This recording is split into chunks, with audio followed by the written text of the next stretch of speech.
أعلم. فضيلة الشيخ، كتاب الرادع الجاني هو أول مؤلف لكم، أليس كذلك؟ نعم. طيب شيخنا، ما هي قصة هذا الكتاب وكيف جاءت فكرة تأليفه؟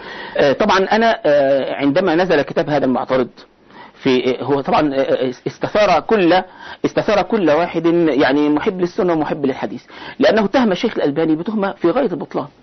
اتهمه بأنه يهجم على صحيح مسلم ويتعدى على صحيح الإمام مسلم، ونحن نعلم أن الشيخ الألباني رحمه الله تعالى من أكثر الناس معرفة بقيمة هذه الكتب وبأقدار أصحابها، سواء كتب الأصول أو غيرها من كتب العلماء الآخرين. الشيخ الألباني من أكثر الناس الذين يقدرون هذه الكتب ويعرفون قيمتها، فأن تتهم الشيخ الألباني بالتعدي على أصل من أصول الإسلام وهو صحيح الإمام مسلم، هذا في غاية البعد وفي غاية الغرابة.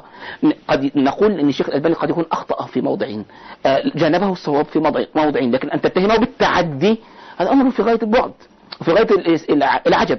فلما قرأت كتاب هذا المعترض أنا لم أكن وقتها في نيتي أن أرد عليه، لكن لما قرأته حقيقة، عندما قرأته قراءة مجردة تأثرت.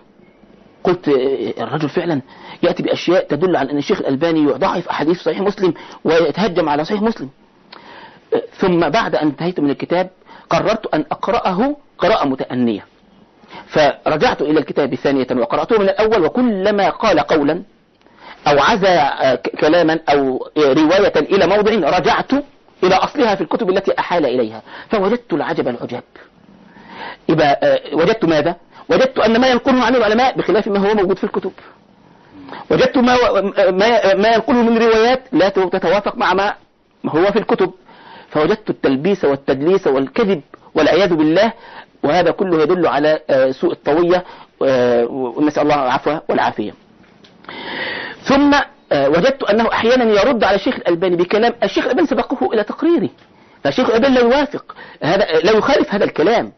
مشكلة أصحاب البدع والأهواء أنهم يظهرون للقراء أن من يردون عليهم ينكرون هذه الأشياء، بينما هؤلاء المردود عليهم قد يقرون بها، ولكن ليس كما يريد هؤلاء المبتدعون. فالشيخ الألباني في الواقع ما كان ينكر هذه الأشياء، ينكر صحة هذه الأحاديث، بالعكس يأتي بأحاديث الشيخ الألباني صرح بتصحيحها في صحيح الجامع أو في ضعيف الجامع أو في غير ذلك من كتب الحديث التي ألفها، وهو يتهم الألباني أو ينسب إلى الألباني أنه يضعفه وما ضعفها الشيخ الألباني. فعرفت أن هذا الرجل ملبس على الناس ومدلس، بل يقع في الكذب والعياذ بالله.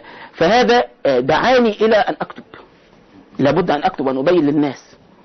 ولما قررت أن أكتب لم أكتب الكلام الدارج، يعني هو شتم أروح أنا شاتم، هو تهجم على شيخ أروح أنا متهجم. لا، أنا لا أعرف هذا الأسلوب ولا أحسنه أصلا، يعني لو حاولت أن أفعله لا أحسنه. وإنما قلت أنا سأنظر إلى كل قضية من قضايا كتابي وأحررها كبحث